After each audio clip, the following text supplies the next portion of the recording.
오늘 어린이부 말씀은 이사야서 10장 20절에서 21절입니다. 그날이 오면 이스라엘 가운데서 남은 사람들과 야곱 결의 가운데서 살아남은 사람들이 다시는 그들을 친자를 의뢰하지 않고 오직 이스라엘의 거룩하신 분인 주님만을 진심으로 의지할 것이다. 남은 사람들이 돌아올 것이다. 야곱의 자손 가운데서 남은 사람들이 전능하신 하나님께 돌아올 것이다. 아멘. 벙커업 친구들 한 주간 잘 지냈나요? 벌써 10월이에요. 하늘은 높고 바람은 시원하고 그리고 곡식과 과일이 아주 풍성한 계절이죠. 10월 한 달 동안 우리는 성경 속 예언자들의 이야기를 들어볼 텐데 우리의 마음도 하나님의 말씀으로 넉넉해지고 풍성해지는 10월이 될 수 있었으면 좋겠어요. 성경에는 수많은 예언자가 등장해요. 그 중에서 이사야서, 예레미야서, 요나서처럼 예언자의 이름으로 된 성경책이 있으면 문서 예언자라고 하고, 그리고 이사야서, 예레미야서, 에스겔서는 그 중에서도 내용이 아주 많아서 대예언서라고 불러요. 그리고 12예언서는 책의 분량이 적어서 소예언서라고 하죠. 오늘은 대예언서 이사야서를 함께 읽었어요. 그리고 이사야 예언자의 이야기를 나눌 건데 잘 들어보세요. 예언자는 하나님의 마음을 누구보다 잘 느끼는 사람이었어요. 하나님이 사람을 보면서 아파하시고 또 안타까워하시는 그 마음을 예언자들은 아주 생생하게 느낄 수 있었지요. 하나님은 예언자들을 통해서 우리가 잊지 말아야 할 것들을 알려주고 우리가 어려움에서 그리고 힘든 상황에서 회복할 수 있는 하나님의 방법을 들려주셨어요. 그런데 친구들, 예언자라고 하면 어떤 사람인 것 같아요? 앞으로 일어날 일을 미리 알고 있는 신비한 능력을 가진 사람? 물론 예언자들은 앞에 일어날 일들을 알려주긴 했지만 예언자의 말이 우리에게 중요한 것은 앞날을 말해주는 신비한 능력 때문이 아니에요. 예언자들의 말에 귀 기울여야 하는 이유는 예언자들이 누구보다 하나님의 마음을 잘 알고 있기 때문이에요.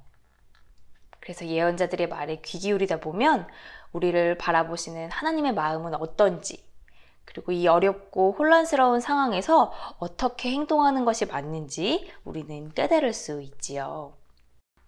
예언자들은 앞으로 어떤 일이 일어날지를 사람들에게 알려주기도 했지만 사실 미래보다는 오늘, 지금, 당장을 더 중요하게 생각했어요.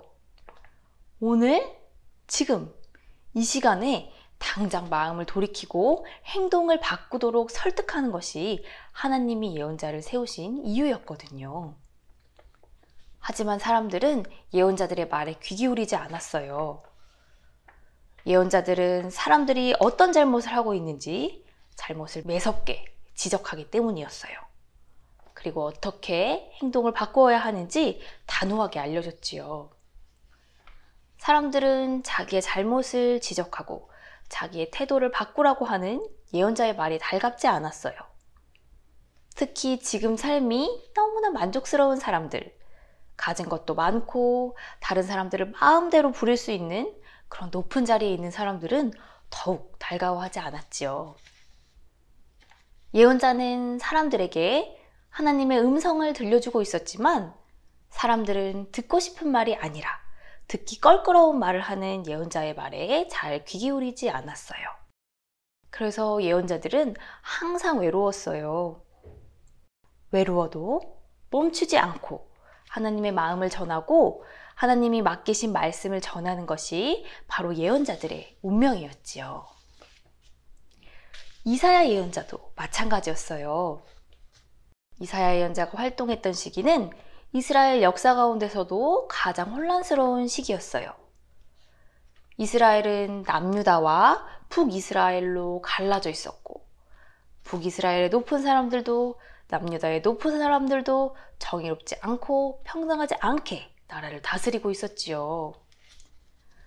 사람들은 하나님을 잊어버리고 자기의 욕심을 따라 살았어요. 힘없는 사람들의 삶은 더욱 힘들어졌지요. 게다가 북이스라엘과 남유다는 주변의 힘센 나라들의 침략을 받고 있었어요. 정말 위태로운 상황이었지요. 이사야 예언자는 마음이 너무 아팠어요. 지금 마음을 돌이키고 욕심에 사로잡힌 행동을 사람들이 멈추지 않는다면 하나님의 심판이 있을 거라고 목청을 높여 외쳤어요. 하지만 사람들은 이사야의 말을 듣고도 행동을 돌이키지 않았지요. 결국 북이스라엘은 무너지고 말았어요. 아수르라는 강대국의 지배를 받게 되었지요.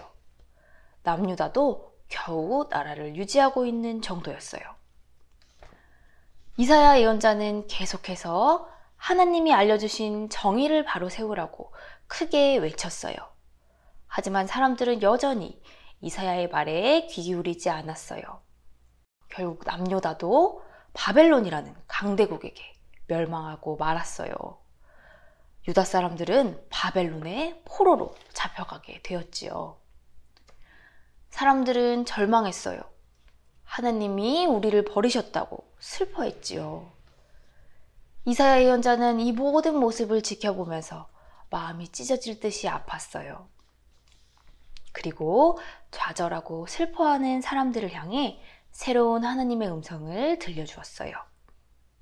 하나님이 그대로 두지 않으실 거라고, 구원해 주실 날이 반드시 올 거라고 외쳤지요.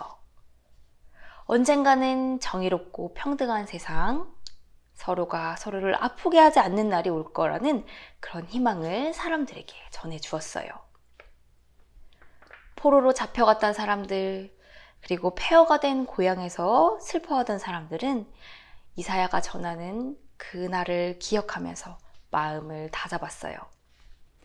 하나님이 약속하신 새로운 세상이 열리기를 기대하면서 힘든 매일매일을 견딜 수 있었지요.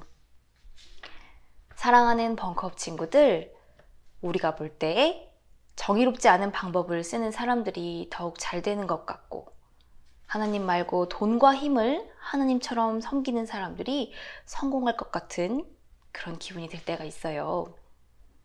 그래서 우리도 바른 길이 아니라 불의한 방법으로, 잘못된 방법으로 다른 사람들은 아랑곳하지 않고 내 욕심대로 살고 싶은 그런 마음이 들기도 해요. 하지만 여러분, 이사야 예언자의 말을 기억하세요. 하나님은 잘못을 바로잡으시고 정직하게 살면서 고통당하는 사람들을 반드시 구해주시는 분이세요. 지금 당장은 거짓말이 이기는 것 같고, 친구를 배려하지 않고 이기적으로 사는 길이 빨리 성공하는 길 같겠지만, 하나님은 분명히 잘못을 바로잡으실 거예요. 그리고 약속하신 하나님의 정의가 가득한 세상, 서로가 서로를 아프지 않게 하고 모두가 행복하게 어울려 사는 세상을 열어주실 거예요. 우리는 이 하나님의 약속을 믿는 사람들이에요. 하나님을 믿는 우리들이 세상 사람들에게 정의로움을 알려주는 예언자고, 힘들어서 희망을 잃은 사람들에게 하나님이 약속하신 새 희망을 전하는 예언자예요. 우리 친구들이 이사야 예언자처럼 누구보다 하나님의 마음을 잘 헤아리는 친구들이 될 수 있기를, 그래서 올바른 방법으로 살아가고 욕심을 따라 살지 않는 친구들로 자라가기를 우리 벙커업 선생님들이 늘 응원하고 기도할게요. 함께 기도하겠습니다. 하나님, 거짓말하는 사람들이 더 잘 되고 반칙을 하는 사람들이 좋은 것을 차지하는 것을 볼 때마다 억울하고 슬프고 괴로워요. 하나님, 우리가 억울하다고, 슬프다고 똑같은 잘못을 하는 사람들이 되지 않게 우리의 마음을 지켜주세요. 하나님을 믿는 우리가 먼저 하나님이 알려주시는 정의를 기억하고 행동하게 해주시고, 불의한 방법을 사용하지 않고 돈과 힘이 아닌 하나님을 의지하면서 하나님의 마음을 알고 하나님의 뜻을 전하는 사람이 되게 해주세요. 그리고 언젠가는 하나님의 정의가 반드시 이루어진다는 것을 세상 사람들에게 알려주는 우리가 되게 하시고, 우리의 행동을 통해서 세상 사람들이 하나님의 약속과 희망을 기억하게 해주세요. 예수님의 이름으로 기도드립니다. 아멘. 하나님은 내게 복을 주시고 너를 지키시